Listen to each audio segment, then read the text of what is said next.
We are continuing our way too early predictions ahead of the Saints 2023 season.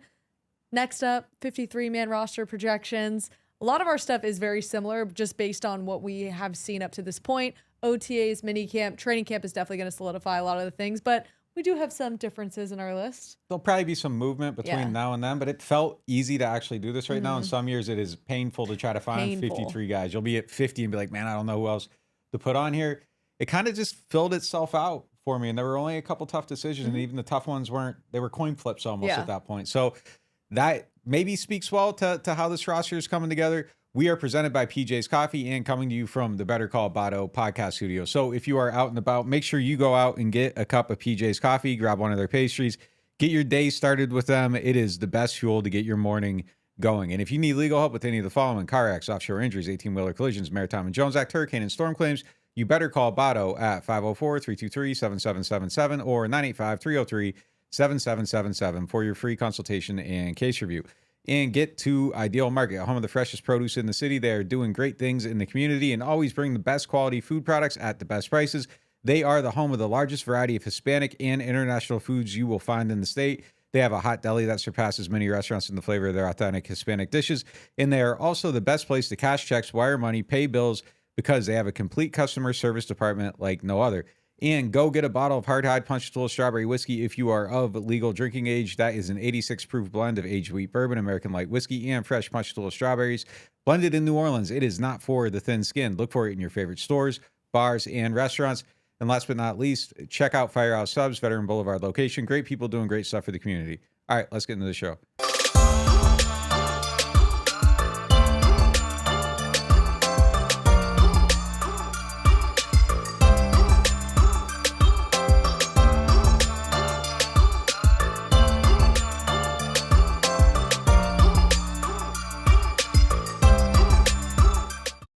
It's time for our way too early 53-man roster Never projection. Too early. Never too early. We have OTAs. We have mandatory minicamp. We're waiting for training camp, which I think our lists are going to change a little bit, at least halfway through training camp. Nick says otherwise. No, I mean, I feel good about my list, so I do. And look, one of the things that I like about this roster is you go through it, I feel like there are a good amount of guys that are probably locks already. I don't feel like there's a ton of stuff up for grabs. You get into a deeper autopsy of the roster, I think it's a little too old maybe in some spots for long term. But overall, for this year, one season in a vacuum, I kind of like where they're at. And I kind of didn't feel like there were a lot of hard decisions about, like, who do I put on? This year, the questions were more about who do I leave off? Yeah, that's interesting. It's not always like that. That's interesting because, I mean, I wanted to have more young unknowns and be like, I'm going to throw my surprises in here that have caught my eye. And I'm like, the problem with 53-man roster projections is you're also making a prediction that somebody established is getting cut. And I was a little surprised how many established people were on here. Like that would be surprise cuts if I took them off. There were a few I considered, and we'll get through it. But yeah, I mean, like at a receiver spot, at a safety spot where I'm like, wouldn't surprise me, but I'm also not ready to say, oh, they've already failed. Yeah, there's a ton of depth, and that's what made some of these position groups hard, which is where the Saints would rather be than not have that. Quarterback, it's easy. Let's start there because we all have the three same guys: Derek Carr, Jameis Winston, Jay Kaner. I don't think there's really much debate there or anything we could say to give context to that. I mean, that's pretty much no. I mean, I think they all get through. Sometimes a young player will get cut to get put on a practice squad unless Jay Kaner has just an absolutely awful preseason. There's no way that's going to happen. He was drafted too highly. I don't see any possibility where it isn't these three guys on the team. So wide receiver. Oh, you went right into it. This is one of the toughest decisions on the whole roster. We all kept 5. Yeah. And I believe last year in their initial 53, did they not have 6? This number rotates, and I am admittedly cheating here. I almost went with 6, but if they're all healthy, 5 is enough. A lot of it will depend on Michael Thomas, and if Michael Thomas had to start on an injury list or something like that, then I think there'd be another one. It's also the position where the guys I was debating between, Traquan Smith and Bryan Edwards, are prime candidates for the don't move out of your apartment. You're not making the initial 53, but once we put some guys on a suspended list and an injured list, I think whoever doesn't make it out of Traquan Smith and Bryan Edwards, if I'm right, are the prime candidates for the one phone call away guys. So ultimately, that was the last name I took off my list was Brian Edwards and kept Traquan Smith. I kept A.T. Perry for sure. He was almost written in ink for me. He could be a practice squad guy because I pictured him as the red shirt they're going to keep on the roster, is not going to play. And the revolving spot is, do I want Traquan? Do I want Brian Edwards? Just to give some context too, before we keep moving on, they only kept 2 quarterbacks last year, just so we can do a little bit of comparison as to what it looked like in 2022.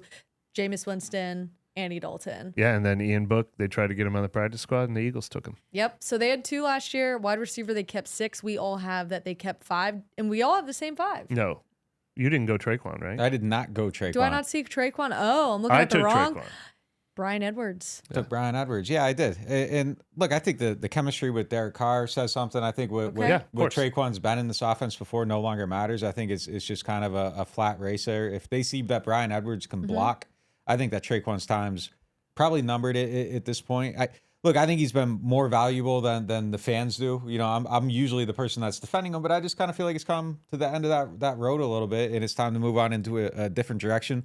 To your point, though, I don't even know if it's necessarily like the one phone call away. Like, you might be able to get one of those guys, probably maybe even Traquan in particular, possibly on the practice squad. And then you can have those elevations. That can be one way to do it. So even if he isn't on the initial 53, he could still be part of this mix. But I think overall at the end of training camp, I take the risk, and I'm okay with losing him if I lose him to move on with it's not going to be that. You'll never pass this guy. Yeah. These guys are and here's the other thing. If Alvin Kamara or Marcus May begins the year on the suspended list, at least 1 or 2 of these guys is going to begin the year on injured reserve. There's going to be more spots available. Those are the kind of guys I'm not like, well, I can't, those are the guys that you can leave in the next tier. The only reason I want Traquan over Brian Edwards is I've said this a couple of times, but I think Brian Edwards is sort of Michael Thomas insurance, who isn't as necessary if you have Michael Thomas. That 4th receiver better be a good blocker. If he's a better blocker than Traquan, he can win the job. But Traquan's dabbled in special teams. One of his highlights of OTAs and minicamps was in punt coverage that I saw. Brian Edwards has basically played 0 special teams snap in his career, too. You can't do that as a 4th receiver. No. Fun fact, who was suspended? Which wide receiver was on the suspended list last year?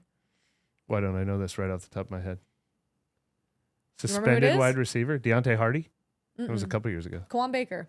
Oh, yeah. How could we forget? Yeah. He didn't make my team yet. They kept 6 wide receivers in 2022. Michael Thomas, Jarvis Landry, Chris Olave, Deontay Hardy, Marquez Callaway, Traquan Smith. To be honest with you, I already like the group of 5 we have better than this group of 6. Oh, if it's healthy, it's a good group. Yeah, it is. Okay, so we've got quarterbacks, we've got receivers, running back, to no surprise for all of us, it's Alvin Kamara, Jamal Williams, and Kendre Miller. No surprises? No, I actually thought for a hot minute about going for like a 4th one, Roderick Thompson or Ellis Merriweather. But I honestly think, because of Alvin's suspension, I honestly think my leading candidate, if Alvin begins the season on suspension, is veteran running back who's not here yet. I don't know if they can pry Mark Ingram out of the broadcasting booth or this year's version of David Johnson or Jordan Howard. I haven't seen enough yet to say one of those rookies makes the team and sees snaps in week 1. When they're competing against running backs are everywhere on the open market right now. Since I have nothing to add to this, like as a measure of time, is a hot minute longer than a standard minute? Like, does it take longer because it's hot? I think I've used that a couple times. Yeah, I need to know. I don't know where it came from. Like, but when you were doing a hot minute, was it a quick thought or was it a long thought? Okay, yeah, a hot minute lasts less than a minute. It's like that time we played Heads Up and we only got 43 seconds. So 48 seconds is a hot minute. Yeah. All right. That's what we're going with. All right. Well, they kept 4 running backs last Put that in the podcast last year. glossary. Alvin, Mark Ingram, Tony Jones Jr., Yeah. and Dwayne Washington. Yeah. That is actually a really good point. Dwayne Washington was kind of a mainstay on the roster for the last several years. He was, top 5 in special team snaps probably every year. They don't have that guy now, so that actually opens up a roster spot to me for special teams player X at another position. We all kept Adam Prentice. Yeah, I did. Thoughts? Fullback's a staple of their offense, and without one, there's just things they aren't going to be able to run. If there was a tight end with versatility, that's always a possibility that guy kind of does a little bit of both. Maybe Taysom could factor into that somehow if they wanted to save a roster spot. I don't know that he's someone that you want out there as a battering ram blocker. And look, the other thing is they have a couple sneaky plays where they like to target the fullback out of the backfield and just kind of take advantage of people sleeping on them and not covering them. if you put Taysom back there or a tight end back there, you aren't going to get those couple plays a year. It was always good for a Sean Payton touchdown at some point, and Pete Carmichael's from the same lineage. So it's just something that I think they're going to be one of those last 3 or 4 teams that keeps a fullback employed. Taysom Hill, fullback. We haven't seen it yet. Why not?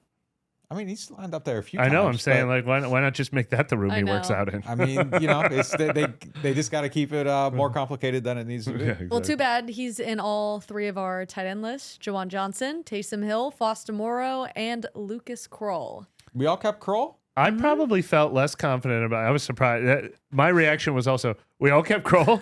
I was probably, he might have been my last man on. I was, him and Brian Edwards were 2 guys I was debating cutting there at the end. Here's a good question. So last year they kept Adam Troutman, Jawan Johnson, Taysom Hill, and Nick Van Nett. Do you like Nick Van Nett over Lucas Kroll or Lucas Kroll over Nick Van Nett? Oh, give me Kroll. Give me Kroll. Yeah, for sure. Van Nett, I think all right. disappointed. He didn't last maybe. long either. Yeah, he didn't last long. I They had did not higher stick with 4 tight ends all the time. Yeah, they were excited about him when they brought him in too at first, and they were going to unlock pass catching ability. It just never really happened for him. So yeah, give me Kroll because there's upside there. I can at least sit here and lie to myself and say that he's going to be something more because I haven't seen the underbelly yet. So give me the tight end with the on-scene underbelly, and we'll find out what he's going to be. Look, I think Kroll is on here because of his potential, but also because there's 3 real tight ends and a fake tight end on this list. So if you're not going with 4 tight ends, you're going with 2.5. We went with 3.5. All right, looking at the offensive line, we kind of split it up a little bit differently, like center guard, offensive tackle. Some of us just have offensive linemen. So let's take a look at Nick's first. Trevor Penning, Andres Pete, Eric McCoy, Cesar Ruiz, Ryan Ramczyk, James Hurst, Nick Saldiveri, Calvin Throckmorton, and Landon Young. I think I had the exact same list. I did too. It's We safe. all went with 9. I think it's safe. We all went with 9. Yep. All right. Well, wow. How did that happen? I know. It's kind of weird. But you know what this is? There is room for that to change. This is sort of these are the guys that have to get beat out. I consider Lewis Kidd. I wanted to find a place for Lewis Kidd. I think he's a young guy, but he's the Lucas Kroll of the offensive line. And Storm Norton is sort of like this year's James Hurst. He has real, NFL experience. So maybe we're shortchanging him because we've never seen him before. The other 9 guys are guys we've seen before or a draft pick this year.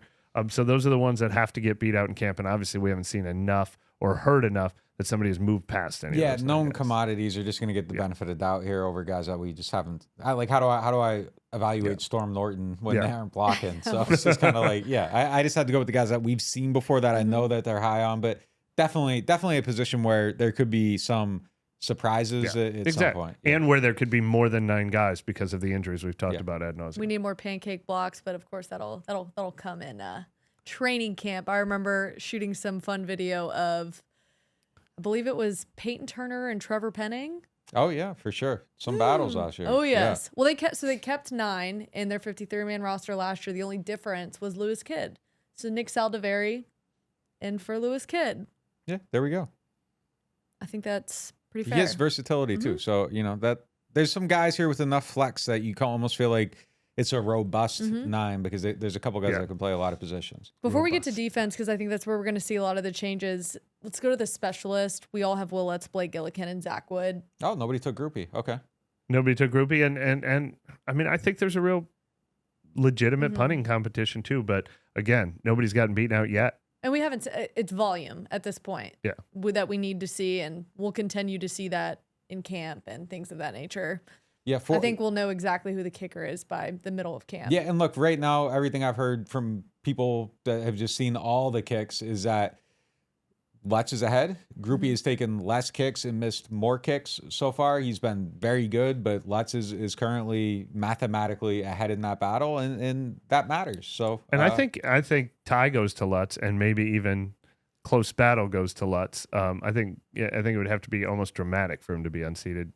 Maybe. I mean, I guess the cheaper guy, but he still. He did just take a pay cut to stay here, though. So, like, his like solidified position. Not solidified, but I mean, his status is his foundation. Lutz slightly ahead, though, is Lutz way ahead almost. But I think he might be, and correct me if I'm wrong, in good standing with the team because of that pay cut. Sure, but good standing with the Saints as a kicker or a punter. I mean, Thomas Morstead might get a statue built outside, and they're what have you done for me lately position. So he Yep. has to prove it. But it's a good sign that he is proving it because, obviously he struggled coming back from the injury last year. But 2 years removed from the injury might be all it took. All right, safety is what we're going to get to next. And because this is the one I think that we're all going to have pretty different opinions on, let's just read them out as each other. So, Nick, you go first, then Mike, you go. All right. I don't like how I ended up here, but I kept a sleeper because I've seen a lot out of him, and I wanted to keep Jonathan Abram, and I didn't, and I kept the guy that I think is going to flash a little bit. But look, Amadi Hugo or Abram might be guys that you can cut and bring back later and fill out, maybe get one of them on the practice squad, the same type of elevation. But the guys I kept because I just so far have been the most impressed with them: Tyrann Mathieu, Marcus May, Lonnie Johnson Jr., Jordan Howden, JT Gray, and Hugo is my last guy. So there's only just so many spots. Maybe, I find it hard to see a way to get to 7 safeties. So I think that there's going to be some tough decisions here. Yeah. But this is a position that they scout and sign guys at really well. They filled it out. I like the mix of players they have there. I think you can do a lot of different things. I think it would be hard to mess this group up. You keep 6 guys, and I think you're going to have 6 good players. Yeah, I went with 6 safeties too. I did keep Abram on, and yeah, I thought about a 7 safety too. And I actually think that's fair with Hugo Amadi because we've seen him playing a lot of nickel this summer, and DBs can be interchangeable. And I'm going to make a point after we get to another guy who I snuck on at cornerback that there's a lot of special team snaps available on this team too. Dwayne Washington is not here anymore. Daniel Sorensen is not here anymore. He was only a special teams player.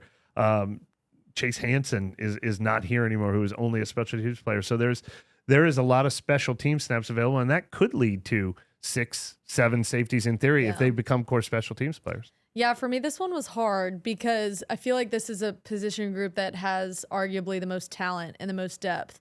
And based on what we saw last year, you have to keep volume here. I think it's okay if you pull away from like having 6 wide receivers and adding that to the safeties, the DBs, because at one point, I mean, they were like pulling straws out of a hat trying to figure out what they were going to do last year. But what I struggled with is, how do you integrate Smoke Monday and Hugo Amadi? Yeah, we didn't mention his name. Yeah, exactly. From what we've seen, I think they'd like to somehow keep Smoke Monday. And I agree. Lonnie Johnson, you probably should have been on my list, but this is the early prediction and just based on what we've seen in flashes.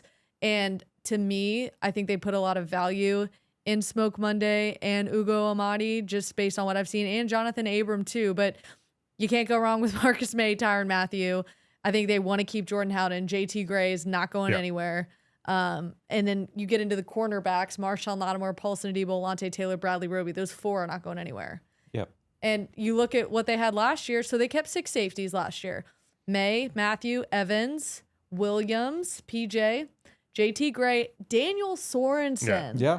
I mean, that just, to me, the comparables of where they were in last year's camp to this year, it just they would have loved to have the camp they had this year, last year. I mean, the talent and the depth there, they're going to have some really hard decisions to make. Look, and I actually feel like they ended good the season at safety. Like Daniel Sorensen was even making plays on defense at a certain point. So that group wasn't bad, but yeah, I agree. I feel like it's a lot better, and you're right.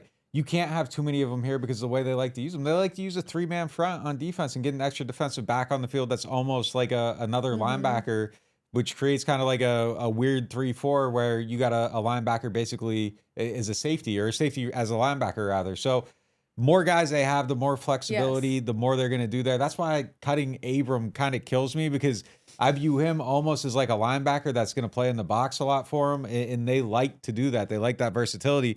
But again, there's just only so much room, and Hugo might be the expendable one if Howden ends up showing everything he did in college, because he covered the slot, he played deep, he played in the box. Yeah, that might be a guy that ends up playing some in the slot, and then Hugo is expendable, and that's how Abram's path gets a little bit more. And Lonnie Johnson Jr. is in that conversation as well as a versatile. Deep. Well, the fact that they're changing their formation so frequently, like, unfortunately, I think that maybe is be more of a potential for injury, like guys playing in different roles and things like that. Number one, just keeping fresh legs when you're moving formations out like that. Like, how many times do we see, like, whoever, I mean, I was about to say Ryan Nielsen, but he's not here anymore. But whoever that's going to be this year, like, just, all right, in and out, in and out, in and out. Like, those guys just have to be, like, at 100% and fresh with the way they move the defense throughout the flow of a game. And I think that's why when people watch OTA practices, mini camp practices, and even when we get to training camp, some people might be watching and get confused and be like, oh, that person's in this position. Oh, wait, no, they're not. Like the formation change or things like that. Like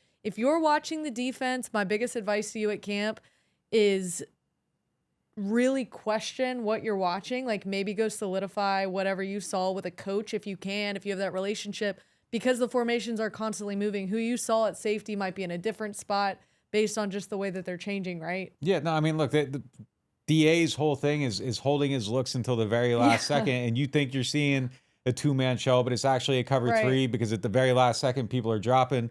And that's why they have the safeties they have now, and that's why they made the change. And the idea was for it to be more dynamic for Marcus Williams and Malcolm Jenkins because they wanted the more interchangeability so that it was harder to read one guy. You kind of almost always knew when they were back there, if there was someone coming down, Marcus Williams was going to be going deep and Jenkins was coming in the box. Now you can do it either which way. But yeah, what you think you're seeing and what you're seeing pre-snap is often just window dressing for what is actually going to happen. And the safeties are the key to that. And look, we're talking about coaches and what they like to do. I mean, to reemphasize my point, Darren Rizzi is going to pick one or two of these guys. I mean, that's how Daniel Sorensen made the team last year.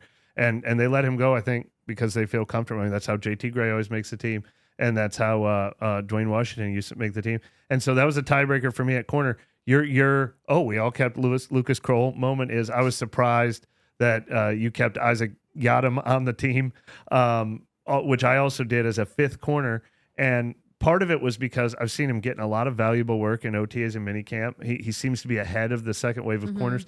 But also, he's a fifth-year pro who's now with his fifth team. He's a third-rounder with the Broncos. They signed him over the last – they added him to their practice squad mid-season last year. Over the last 6 games, he played 111 special team snaps for him. He was playing more than 80% of their special team snaps. So he sort of quietly became one of those core special teams guys. And now we're seeing him playing with the second-team defense every week in practice. I almost think he even though he feels like a guy we never talk about because he slipped in under the radar last year, he's sort of an established guy in some ways that these guys are going to have to beat out. So he got my last DB spot. What's more challenging, making the DB list or the linebacker list? The linebacker list is easier. You think? Because all you have to do is be good. Picking the guy that's going to do that is challenging. Picking the list is where it gets tricky. We had, I think, some differences here. We sure did.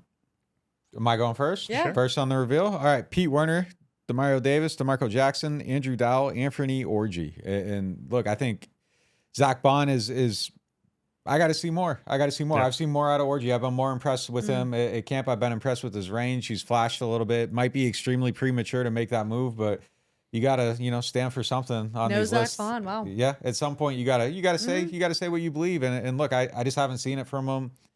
Still haven't seen it from him yet. Waiting to see it from him. Got to see something. So maybe it's the special teams that keeps him on the team, but defensively, Orji his I've just noticed him more. I've wrote down both guys' numbers, and there are pluses next to Orji's number for me, and there are negatives next to Bonds. And at some point you got to let somebody go. Yeah, one guy that we all kept, who I think a long time ago now, that we were talking about, one of our camp guys that we always forget about, Andrew Dowell. He always makes 53. Just the value of a guy on special teams as well. And I think we have to remember that when we make these lists, like DBs and linebackers, is a lot of these guys are on these lists, as you mentioned, for special teams. So I kept 5, Demario Davis, Pete Werner. I did keep Zach Bond, DeMarco Jackson, and Andrew Dowell. I think they're just trying, from what I've just seen and what you see with Michael Hodges, there's a belief there in Zach Bond and DeMarco Jackson to want them to do well. It seems that way. They're getting the first chance. Yeah, and it's really going to be up to them if they make the 53-man roster. The Saints are giving them the opportunities, are giving them the reps in practice. It's going to be put up or shut up by the end of camp. Yeah, Dowell led the team in special team snaps last year. That's why he's on my roster. Yeah. He's not really getting a huge early opportunity to compete for that, even the second string roles. We're not seeing him a ton, but he'll probably get that opportunity if Bond and Jackson don't take advantage of their first opportunity. But I like his chances of making it. He led the team in special teams, and Bond was 4th. Caden Ellis 5th. So, but that those guys have to excel at special teams. I think Dowell has been more of a making the team because he excels at it, and Bond has been more of a you've got to earn your keep somewhere, and so he's playing special teams. But yeah, if we're picking who's going to make the team because of what they've done at linebacker, that becomes really tough. So there are a lot of guys that are almost in a tie. I mean, I could have put Neffy Sewell on there. I could have put Ty Summers on there. I could have put Ryan Connolly on there. I could have put Anthony Orji. He's one of my favorite guys of the dark horse pick. I ended up not picking any of the undrafted rookies this year. But I also think every one of these guys is competing for. They're all going to watch preseason film, and they might like somebody who's doing a better job for another team. That's a position where it's wide open for somebody to come in and steal a spot. All right, let's get into the defensive line, which before the draft, I think was the biggest headache and question mark for all of us. Who was their starting defensive tackle? So that gets into our ideal market sponsored segment. Who are the ideal starting for the Saints on the defensive line? Well, I think the ideal starting for, like, what you actually want to happen in training camp, I think you want it to be Cam, probably Colin Saunders, Brian Brzee, and Peyton Turner. Yeah. I think it is the guy that you ideally want to win out at that position. If he does that, you're saved, not just for this season, but for the future. Like next year and the year after, you aren't screwed at that spot. And right now, their future at that position, it hinges on him and it hinges on Foskey for sure. And Turner just kind of feels like the guy that needs to be the solution. He was the first round pick. He was picked higher. He's been in the system. We've seen flashes, just haven't seen any type of consistency.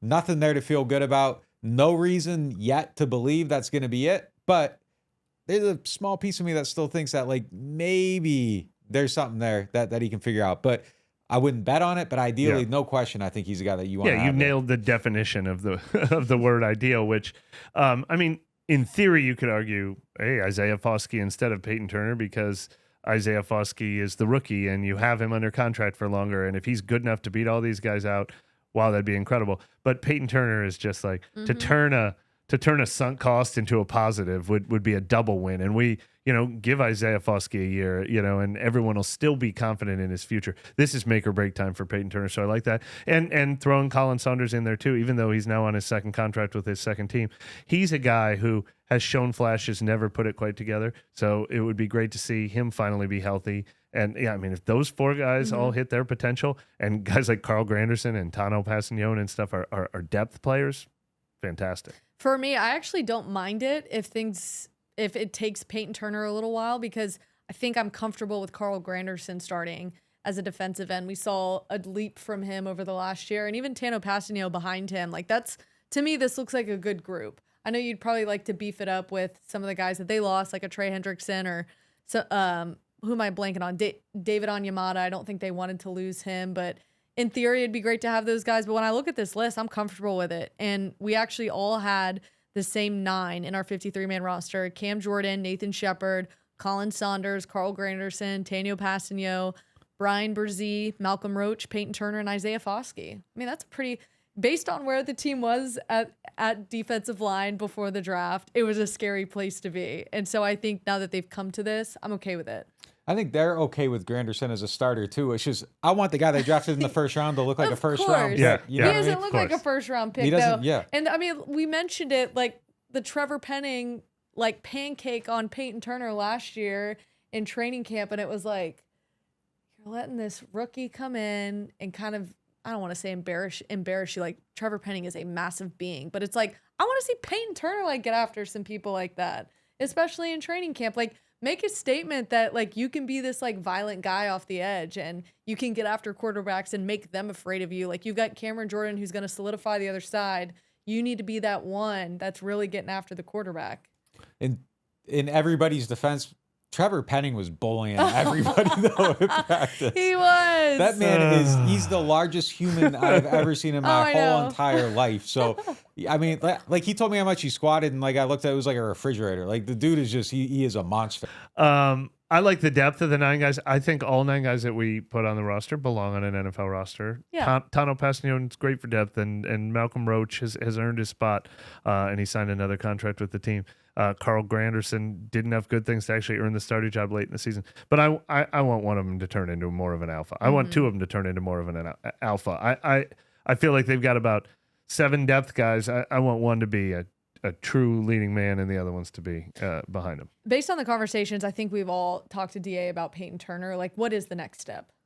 Production. outside of health. Production. Yeah. It's just production consistency. Consistency. Yeah, he's had some moments, some games. There's been a few where it was like really impressive, and you're like, man, he's going to turn a corner. His first game back from injury as a rookie was great against Carolina, and then it was just nothing ever again. So there's stuff there. You go back and watch him in college, like he has heavy hands. He knows how to do stuff. It just hasn't come together in a consistent package. So I mean, it's just he just has to play well. Like it's not a next step. Like he just has to put it together. I think it's do or die time for him, honestly. Huge. Like injuries have obviously been his biggest hurdle, and they've come and they've gone and they've come and they've gone. So huge that he just put 4 straight weeks together. He was on the field for every practice, and he did have one highlight. He like on a 2-minute drill, the 2-point conversion, he sacked, sacked Derek Carr, forced him out of bounds. Obviously, you need to string a lot of those together, but it can only help somebody like that he was on the field for all 4 weeks. I have to imagine for him too. He's probably so tired of hearing his name like be involved in that. Like,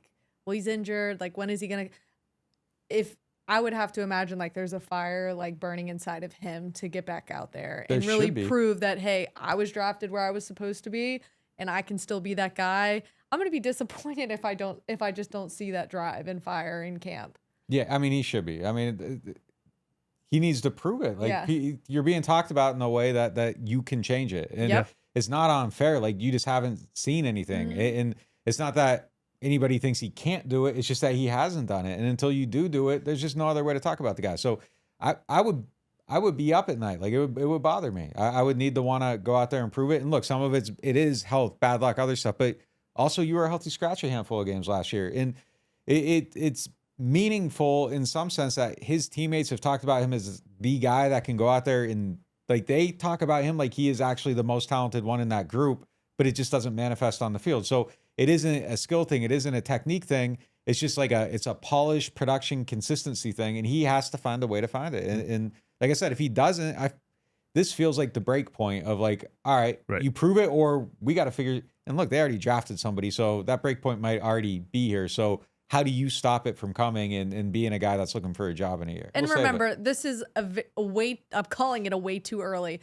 53-man roster just based on what we've seen in, what has it been now, 6 practices? Because we saw 3 OTAs. That was week to week to week. And then it'll be 3 mini camp practices. And then we just have to wait until training camp. And a lot can happen from now until training camp. You hope all of these guys stay healthy. But I think based on the information they've been given from coaches on what they can improve, like some of these guys may take a huge step once training camp starts. And it's like, he's off my list. This guy's back on, or we didn't give enough attention to this. Like Ugo Amadi emerging at the end of minicamp, the interception, and then seeing him rotate in and out with Bradley Roby in the slot was very, I think, a good sign for him and something that caught our attention. There's a lot of funny stuff that can happen this time of year too, because look, you bring in a young guy that's new to the NFL, their head's spinning right now. They go away for 6 weeks, they study their playbook, they come back, and now their physical ability is able to show up because they've slowed down some of the mental stuff. And they start to shine. A guy like Hugo might shine right now over other people because he's been in the NFL for 5 years. None of this is a surprise to him. The lingo and stuff might be similar to somewhere else he's been. So he can just settle in and play, and he's going against wide receivers on the second, third team that are just trying to figure things out, figure out how to play, figure out how to run routes. So by camp, any of that funny business often does wash away. So that's why we always have, the list of camp beasts. And I'm sure there's a few people we're talking about now. 3 years from now, we're going to be making jokes about how we bought into them. But, it just is what it is. We're trying to evaluate off a very small piece of information. And I'm not going to hold back because this is fun. Like, I want to talk about the football team. I don't want to be, living in a safe space where we aren't saying anything. Like, no, right now, I actually believe Anthony Orji is going to make the team. And I'm going to say it. It might be super wrong, but, like, that's just kind of what we got to do right now. Yeah, I'm actually looking up wide receivers that are still free agents. And a lot of things can happen. But I wouldn't be surprised if they try out another receiver. Like, how often are we going to, and 2, we're not always going to hear about it. We hope Nick or Mike break the news and see all those things, but there's going to be a lot of those tryout periods happening, right? They're allowed to in this window until camp. They're allowed to bring guys in and have. Yeah, and they can bring guys in just to work out just on a random day, which they do. They had Billy Price in for one of those, just like a workout, not actually at mini camp, but so they're going to work guys out. They're going to try them out. And then in camp, there's veterans that are just don't want anything to do with the summer camps. They're with their families. They're in Cabo. They're doing whatever they're doing. Right. And then training camp, maybe even not the first week of training camp. They're going to cut it down as much as possible. get in, try to show that they can do it. Like Hakeem Nicks came in one year like that. So there's always a handful of guys that are looking for one more shot that just aren't going to do all this yet, so they're waiting for less work time. Yeah. Absolutely. In this period, do you see them, what have the Saints done in this window between minicamp and training camp that you've noticed in just the recent years? Silence. Really? Yeah. I always tell people when they want to know what our calendar's like, and it's the same joke every time. What do you do in the offseason? There is no offseason. Haha. But I say the 5 weeks that the NFL really mostly shuts down. I said between late June to late July, that's when Mickey Loomis and Dennis Allen go on vacation. Yeah. But things do happen. There's like franchise tag deadlines. There's been a lot of times where they had things to do with Jimmy Graham and Drew Brees or whatever. It is the quietest time of the year though, when guys can really get away from it a little bit, but they're never too far away from And there's still a few guys on the roster, I believe, that may or may not be in contract talks. So we'll keep our eyes on that for sure as we continue to go. But training camp's around the corner. That's really where we're going to get to learn everything. We can't wait to finally get there. But thank you guys for joining us for another edition of NewOrleans.Football. Be sure to like and subscribe on our YouTube page and on our podcast channels if you guys like what we've been doing. If you have a suggestion, if there's something that you are itching for us to talk about, throw it in the comments. We might just bring it up in the next episode. But for now, we'll see you next time.